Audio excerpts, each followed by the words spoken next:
আসসালামু আলাইকুম। আমরা সবাই জানি বিটরুট অনেক পুষ্টিগুণ সমৃদ্ধ একটি সবজি। আর এই বিটরুট দেখলেই কিন্তু আমাদের অনেকেরই নাকমুখ একেবারে কুঁচকে আসে। অনেকেই এর গন্ধটা সহ্য করতে পারেন না, কিন্তু তাই বলে কি আমরা এই পুষ্টিগুণ সমৃদ্ধ সবজি না খেয়ে থাকবো?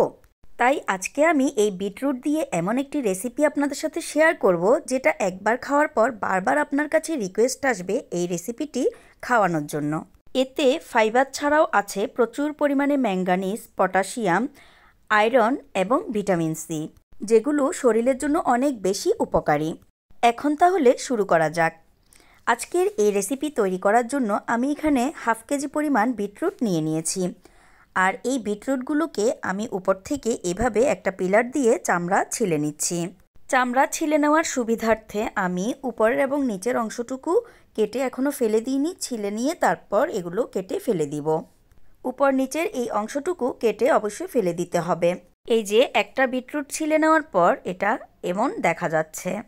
এভাবে অফ ক্যামেরায় আমি সবগুলো বিটরুট ছিলে নিয়েছি। এই সবজিটা এত বেশি কালারফুল এবং এত বেশি রসালো যে হাতের মধ্যে লাগলে একেবারে হাতসহই কালার হয়ে যায়। তাই আমি আগে থেকেই হাতে একটু গ্লাভস পরে নিয়েছি। এখন সবগুলো বিটরুটকে আমি কেটে ছোট ছোট পিস করে নিব, যাতে করে এগুলো ব্লেন্ড করতে সুবিধা হয়। আজকের এই রেসিপিতে শুধু বিটরুটের রসটাই প্রয়োজন, তাই চাইলে আপনারা ব্লেন্ডারের পরিবর্তে গ্রেটার দিয়েও এটা করে নিতে পারেন।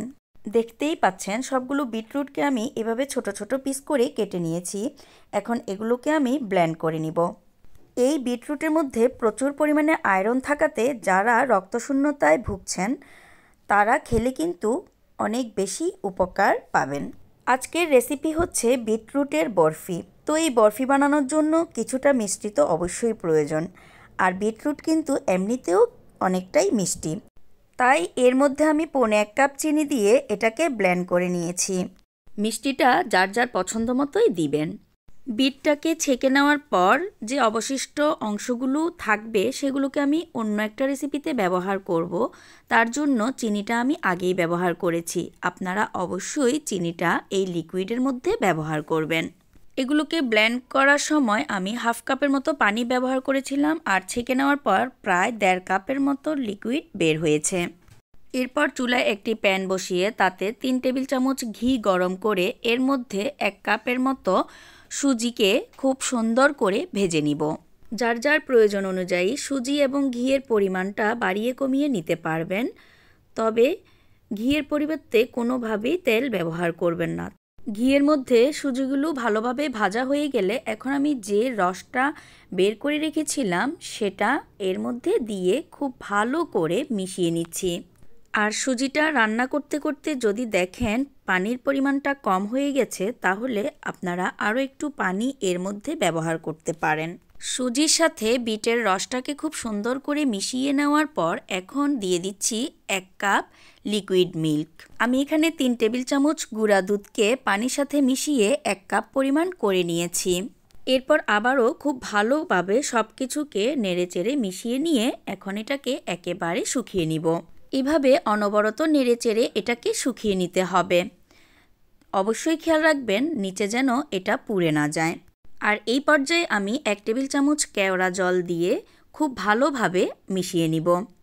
চাইলে আপনারা এলাচির গুঁড়াও এর মধ্যে ব্যবহার করতে পারেন।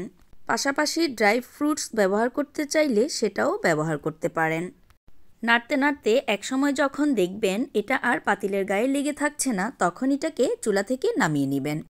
আর কিছুটা গরম থাকা অবস্থায় এরকম একটা 4 কোণা মোল্ডের মধ্যে এটাকে নিয়ে খুব সুন্দর করে সেট করে দিতে হবে, এভাবে চেপে চেপে।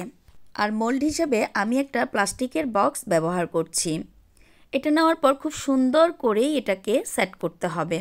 হাতে একটু ঘি লাগিয়ে আমি চেষ্টা করছি এটাকে খুব সুন্দর সমান করে চেপে চেপে বসিয়ে দেওয়ার জন্য, তাহলে বরফিগুলো দেখতে সুন্দর লাগবে।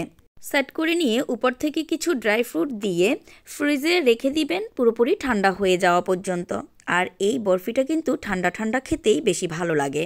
তো আমি এটাকে সরাসরি মোল্ডের মধ্যে না কেটে এভাবে একটু উল্টিয়ে এটাকে নিয়ে তারপর উপর থেকে ড্রাই ফ্রুট দিয়ে সাজিয়ে এরপর ঠান্ডা করে কেটে নিব। আমি কাঠবাদামটাই এতে ব্যবহার করছি, আপনারা চাইলে যে কোনো বাদাম দিয়েই বা কিশমিশ দিয়েও সাজিয়ে নিতে পারেন। তারপর এই তো ফ্রিজে রেখে এটাকে আমি পুরোপুরি ঠান্ডা করে নিয়ে এলাম। এখন এটাকে বরফির আকারে কেটে নিব। কাটার সময় অবশ্যই ছুরিতে একটু ঘি লাগিয়ে নেবেন, তাতে করে পিসগুলো অনেক বেশি স্মুথ হবে। কি যে একটা সুন্দর ঘ্রাণ বের হয়েছে, মাশাআল্লাহ, কতটা লোভনীয় লাগছে আপনারাই দেখেন। বিশ্বাস করেন, এটা দেখতে যেমন লোভনীয় হয়েছে, খেতেও কিন্তু দারুণ মজা হয়েছিল। বিটরুট দিয়ে এভাবে একবার যদি বরফি তৈরি করে কাউকে খাওয়ান, কখনোই তারা আর বিটরুট দেখলে নাকমুখ কুঁচকাবে না, বরং এই বিটরুটের ফ্যান হয়ে যাবে। আর বাচ্চাদেরকে অবশ্যই এই রেসিপিটি তৈরি করে খাওয়াবেন। সবার কাছ থেকে আজকের মতো এখানেই বিদায় নিচ্ছি। আর এরকম নতুন নতুন রেসিপি পেতে আমার চ্যানেলটি অবশ্যই সাবস্ক্রাইব করে পাশে থাকা বেল বাটনটি অল করে রাখবেন, যাতে করে ভিডিও দেওয়ার সাথে সাথে নোটিফিকেশনটি পৌঁছে যায় আপনার কাছে। পরবর্তী রেসিপি দেখার আমন্ত্রণ জানিয়ে আজকের মতো এখানেই বিদায় নিচ্ছি। আল্লাহ হাফেজ।